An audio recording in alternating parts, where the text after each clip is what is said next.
Now, welcome to another news from Naboo with Thor's Lightning Takes. And fear not, there will be no spoilers for the latest episode of Andor in this video because we're recording it hours before that episode drops. And so we can't spoil what you it, haven't seen. but we will spoil up to that point. So be aware, we will talk about everything up through episode 10, but not episode 11. And so, with all that said, let's get right to the news.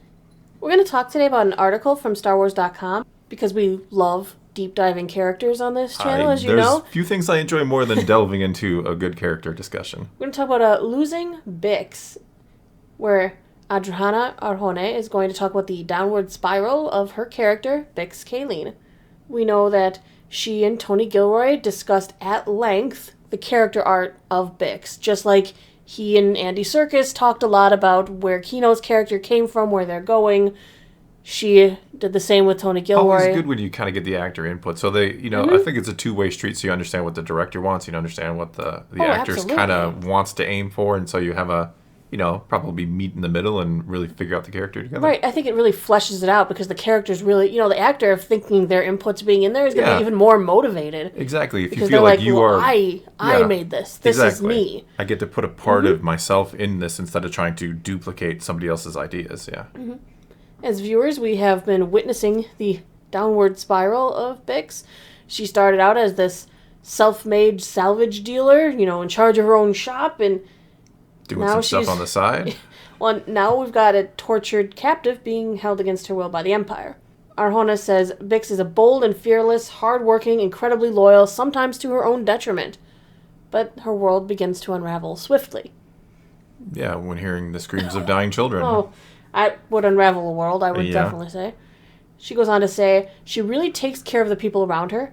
She has created a family. Her friends are sort of her family. She's the owner and manager of a salvage yard and understands what that means and how quick someone can lose it, especially in a world like Ferrix, which is so industrial and competitive. She is very into being the best.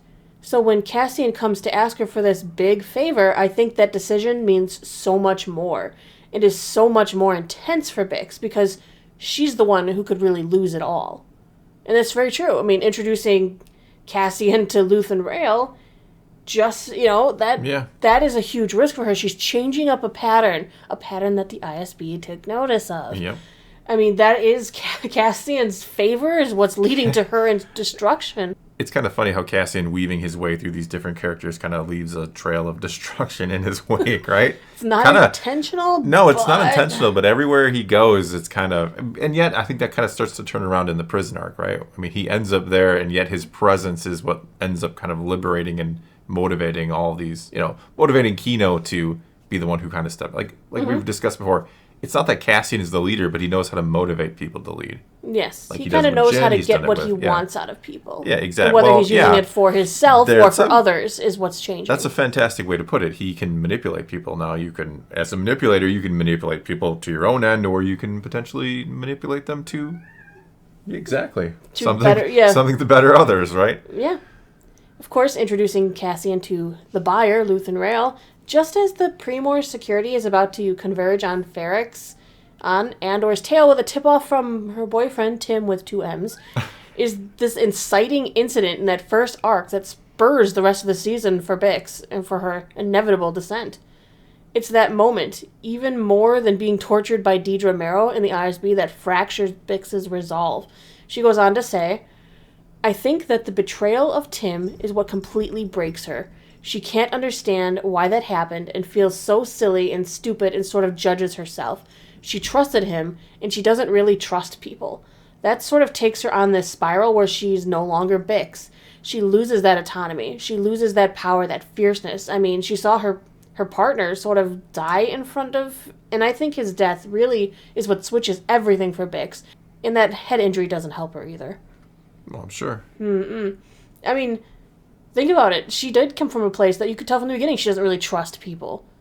No, She's pretty much running around and, an orphan. She's got her own business. She's worked hard for everything. Cassian and her are on again, off again for who knows what reason, for who knows how long. Mostly probably Cassian's fault is, I think, what the implication is, but yeah. So then she goes on and she opens up and she trusts Tim. Yeah, Tim seems like a decent kind of normal guy. I think that's almost why they gave him the name Tim, to imply like It's Tim. It's just Tim. It's just Tim. I mean, she trusts him to the extent of how much she can trust, it seems like, because she still didn't trust him with her secret backdoor dealings. Yeah. But she trusted him as far as she could. I mean, he was opening the shop for her. She trusted him. Yeah, I think so. When she feels vulnerable after a conversation with Cassian, she went to Tim. Yeah. She didn't go anywhere else. While still recuperating from, the physical damage, her head injury, and the emotional damage of losing Tim with two M's. Losing Tim and Cassian running off, and now she's trying to take care of Marva, who looks like she's on her way out. On a downward slope. Yep. She gets taken into custody by the ISB and detained for questioning about her relationship to Cassian, who she might be blaming for some of all of this. Some of all of it. I mean, everything was fine until he showed up, asking her for favors. Leading to that brutal psychological interrogation. That's when that downward spiral really just takes a hold of her. Arjona says, after she gets captured, she sort of becomes this prey. Bait in the trap to bring Cassian back to his homeworld. I think Tony made such an interesting choice. We've seen torture scenes in so much cinema for so many years. How do you do that different? What do you do different? You bring in Dr. Gorst. Oh, with his childlike his gleeful amazement. Innocence. Let me explain to you what you're going to listen to. It's horrible, but I'll tell you. It's horrible, but it fascinates me because I am a psychopath. Yeah, I mean, they had that creative decision to construct an auditory device, leaving the viewers only, we have to imagine what this sound is, watching her rack in brilliant agony. Yeah. I mean, she really acted the heck out of that scene. I mean, could you, I mean, just here on Earth, could you imagine listening to children being killed? No. I mean, just the horrible screams? I mean, I'm sorry to even go there, but it is torture. It's absolute torture. And then to have That's some kind of... That's part of why they told her what the sound was, too. Yeah, and then to have something else, I mean, some kind of, actual biological element to it as well, that the screams actually do have some kind of physical reaction already. On top of what they are, it's just got to be pretty rough. Well, she says, even thinking about it just messes with my head and my brain. You have so little control about that. It could really affect the way that you think.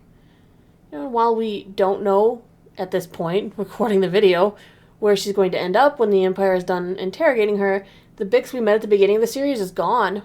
It's gone after all of that. She's no longer that strong Bix Caleen we met running a salvage yard, hanging out with Tim after hours. She's gone. Yeah, I'm assuming episode 11 is coming back to Ferrix, and the trap is going to be sprung, and then episode 12 is dealing with the trap being sprung for the most part. But I think so, yeah. It makes a lot of sense. Yeah. She says, what I wanted to do, and I asked Tony, I really wanted to turn her into this child. You meet her as this woman that is empowered and has everything under control, who takes care of Cassian. Then, towards the end, she can't even take care of herself. Kind of interesting, because it would be the opposite of Cassian's journey. I mean, Cassian feels like an irresponsible... I mean, he's supposed to be early 20s or something in the show, right? He's supposed to be a pretty young guy who's... Yeah. A lot of people in their early 20s don't got their stuff together, which is fine. Takes a while sometimes. But she does. And then you have Cassian, who's kind of, maybe the stereotypical 20-something who's off doing his own thing, only thinking about himself. And through the show, he kind of becomes, an actual adult. Mm-hmm. And, and now faces his responsibilities. And Bix is kind of going the opposite way. Bix is almost paying the price for taking care of him, for being the adult in his life. Exactly, yeah, for being that kind of second mother to him that he needed or needs. Right, and to hear the emotional trauma that she's gone through at this point, that she's not even going to be the character we knew anymore, and the fact that the actress has been so able to portray the transformation of this character, it's amazing.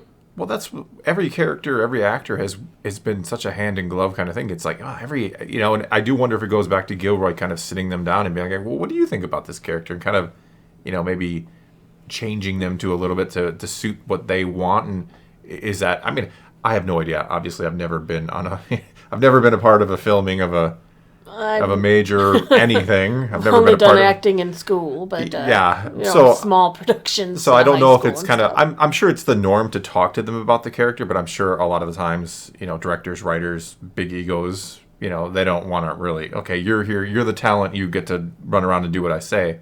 So I wonder if it's kind of a different approach or not to really get the input and to take it. Either way, every time I hear interviews about these characters, every time I see them on screen, I get so invested into who they are, where they've been, where they're going, and that is just a testament to the the actors involved. It is a testament to the writing, to the directing, to the show. When you are genuinely curious about what happens to a character and where they've come from, then you're watching something special. You're watching something you actually care about. To make you care about something that is in the back of your mind, is completely fictional. These people are, it's all quote unquote made up. These people are acting, but you genuinely care and want to see the best for, a fictional character. That's the sign of quality writing. All right. Well, that is going to be all we got for you this time. So do take the comments below and tell us what you thought of today's little story. Tell us what you think about Bix and where she's going. And try not to leave any spoilers from the latest episode in this video, because we may know exactly what happens to Bix by the time you're listening to this. Mm-hmm. Either way, do leave those comments below. Let's talk some Star Wars. And until next time, thanks for watching.